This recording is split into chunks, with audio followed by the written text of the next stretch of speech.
Graça e paz, queridos, bom dia. Como é que vocês estão? Glória a Deus. Espero que bem, né? Uma semana abençoada, uma semana debaixo da graça, debaixo da potente mão do Senhor, né? Uma semana de provisão, eu declaro em nome de Jesus. Uma semana sobrenatural, do sobrenatural de Deus. Eu chamo a existência neste dia, uma semana do sobrenatural de Deus.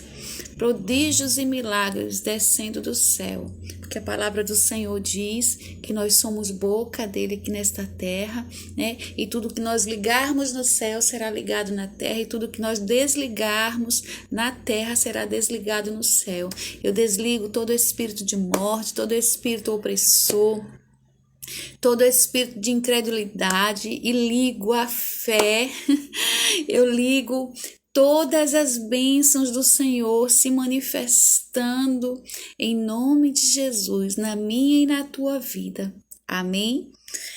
Eu estava numa sequência, né, da vinda de Jesus, do propósito, mas hoje o Senhor me deu uma nova palavra, né? A gente vai dar um pulinho, tá? Vai sair um pouquinho do propósito de Jesus para ir para a antiga aliança, né? Para o Antigo Testamento.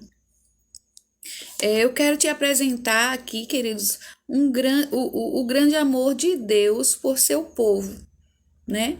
Deus sempre quis estar com seu povo. O desejo de Deus é e sempre será de sustentar, proteger, salvar seu povo, né? Estar sempre pertinho do seu povo, de nós, na verdade. Então, assim, eu quero te apresentar uma palavra que eu recebi, tem 2 semanas que eu recebi essa palavra, né? Eu até ministrei ela em Nova Cruz, e eu quero compartilhar ela com vocês, porque o Senhor colocou no meu coração e disse que eu deveria falar sobre ela hoje.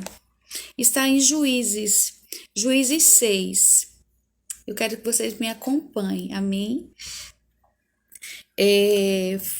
Juízes 6, o 1, diz assim: Porém, os filhos de Israel fizeram o que parecia mal aos olhos do Senhor, e o Senhor os deu na mão dos midianitas por 7 anos. E prevalecendo a mão dos midianitas sobre Israel, fizeram os filhos de Israel para si, por causa dos midianitas, as covas que estão nos montes, e as cavernas e as fortificações, porque sucedia que, semeando Israel, subia os midianitas e os amalequitas, e também os do Oriente contra eles subiam. E punha-se contra eles em campo, e destruíam a novidade da terra, até chegarem a Gaza, e não deixavam mantimento em Israel, nem ovelhas, nem bois, nem jumentas.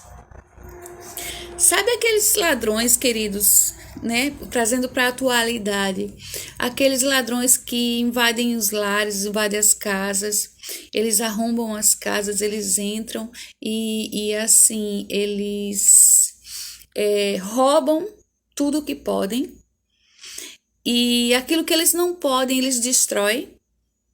Pronto. Esse mesmo espírito desse povo aqui. Eles não deixam nada, né? Eles levam o que pode e o que não pode, eles quebram, né?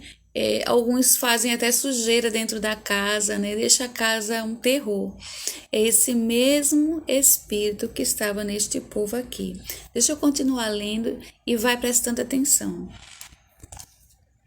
Porque subiam contra os seus gados, com os seus gados e tendas, vinham como gafanhotos em tanta multidão que não se podia contar, nem a eles, nem aos seus camelos, e entravam na terra para destruir. Ou seja, eles não vinham só para saquear, para roubar, eles vinham para destruir. Assim, Israel empobreceu muito pela presença dos midianitas. Então, os filhos de Israel clamaram ao Senhor. Deixa eu te fazer uma pergunta. Você já orou hoje? Isso não é uma crítica não, queridos, isso é ensino para nós. Essas escrituras, essa palavra, ela é ensino para nós. Você já orou hoje? Ou você é daqueles que esperam? Não, o pastor orou, o pastor deu a bênção no final do culto, né? A irmãzinha fulaninha, o irmãozinho fulaninho, eles gostam muito de mim, da minha família, eles estão orando por mim. O Senhor está esperando você clamar. O Senhor está esperando você ter uma comunhão com Ele. Que você se prostre diante dele, mas não faça uma oração daquelas programadas, né? Pai nosso que está no céu. Não. Ave Maria cheia de graça. Não. Ele está esperando você dizer assim, Pai, eu estou aqui na tua presença, tá? Se derramar, conversar com Deus como você conversa com seu marido, com seu filho, com seus vizinhos, né? Com seu melhor amigo. Entende, queridos? Ele está querendo essa comunhão, ele quer te ouvir. Ele quer ouvir o que você está passando, ele sabe o que você está passando, mas Deus gosta de ouvir. Lembra quando eu falei lá no início de Gênesis 1, que Adão se escondeu porque tinha comido do fruto que Deus tinha ordenado que não comesse? Você acha que Deus não sabia o que tinha acontecido no jardim? Claro que ele sabia, mas no entanto ele chegou e perguntou, Adão, onde estás? E Adão disse assim, estou aqui, Senhor, escondido, porque ouvi os teus passos e a tua voz no jardim e tive medo. Ou seja, Adão se escondeu porque tinha pecado contra o Senhor, tinha desobedecido, né? E o Senhor disse assim, quem te falou? É porque estava nu e tive medo. Ou seja, quem te falou que estava nu? Acaso comeste do fruto que eu disse que não comesse? Ou seja, Deus ele sabia, mas ele queria ouvir de Adão. Ele queria conversar com Adão. Ele desceu, ele veio ao encontro de Adão. Então o Senhor na viração do dia, todos os dias, queridos, seja você quem for, esteja você como você estiver, em santidade ou em pecado, o Senhor ele está próximo de você. O Senhor está aguardando você falar com Ele. Você falar com Ele sobre o seu dia, sobre o que você fez, sobre o que você acertou, sobre o que você errou. Deus ele te criou para ter comunhão contigo. Presta atenção no que diz essa passagem, nesse capítulo. Ele está fortemente no meu coração. E assim Israel empobreceu muito pela presença dos medianitas. Então os filhos de Israel clamaram. Eu te dou uma dica hoje. Ora ao Senhor. Se eu e você orar junto, né? Você na tua casa, eu na minha, as orações elas são mais fortes, né? O Senhor ele nos ouve mais rápido. Porque se a Bíblia diz, se tiverem dois ou mais orando acerca das mesmas coisas, né? Eu me farei presente. E sucedeu o quê? O 7. Que clamando os filhos de Israel ao Senhor por causa dos medianitas, por causa, né, das multidões que estavam se levantando, por causa do devorador que estava invadindo a terra, saqueando, atrapalhando os negócios, né, do povo de Deus, estava roubando as bênçãos e os benefícios que o Senhor deu por causa do versículo 1, né, que os filhos de Israel fizeram o que era mal aos olhos do Senhor. Ou seja, nós, quando pecamos contra o Senhor, fazemos o que é mal aos seus olhos, o Senhor ele não pode impedir que o adversário ele venha cobrar aquilo que eu e você comprou. Mas se a gente se arrepender e clamar ao Senhor, ele está ao nosso lado, Ele está dentro de nós, Ele estará conosco para nos perdoar e nos erguer e nos devolver a vitória. Você pode entender isso, queridos? Veja só o que diz aqui. A palavra do Senhor diz que Ele é o Deus de ontem, de hoje e será eternamente, porque Ele é fiel e não muda. Então, enviou o Senhor um profeta aos filhos de Israel, que lhes disse: assim diz o Senhor, Deus de Israel, presta atenção, do Egito eu vos fiz subir e vos tirei da casa da servidão. O 9. E vos livrei da mão dos egípcios e da mão de todos quanto vos oprimiam, e os expeli de diante de vós. Lembra da grande vitória que o Senhor deu, né? Da grande libertação que o Senhor deu, né? Ao povo de Israel, tirando ele do Egito.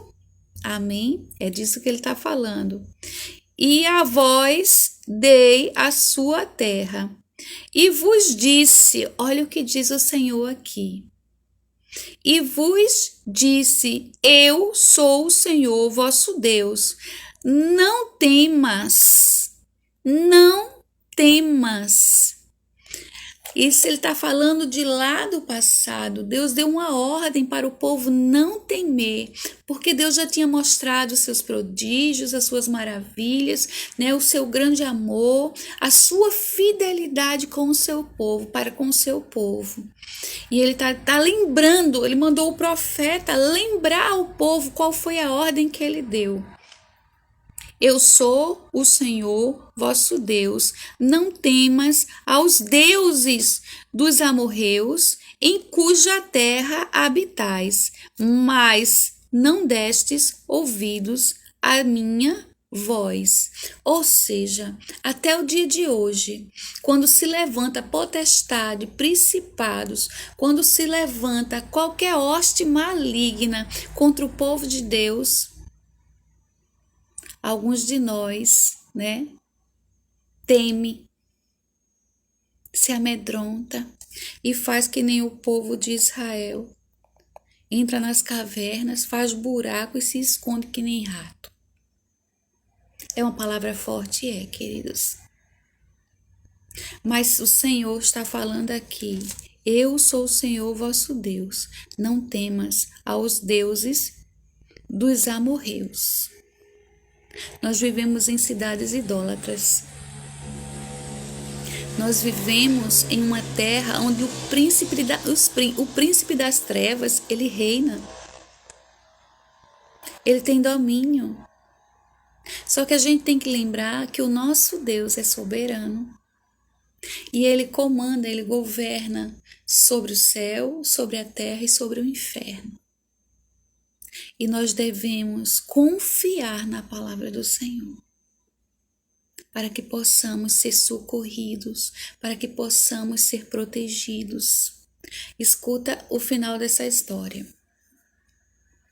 Então, o anjo do Senhor veio e assentou-se debaixo...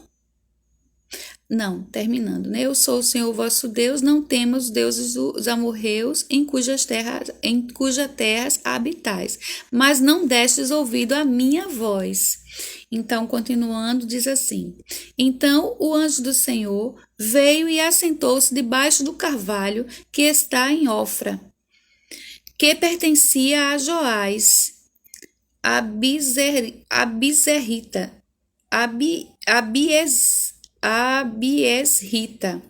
e Gideão seu filho.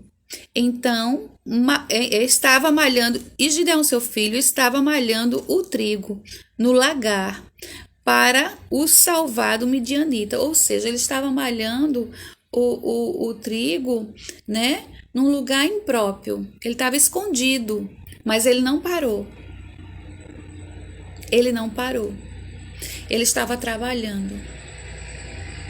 Ele estava, né, oprimido, mas ele estava trabalhando. Ele estava ali, né, num cantinho obscuro, mas ele não parou. E o anjo do Senhor, ele se assentou debaixo, né, do carvalho,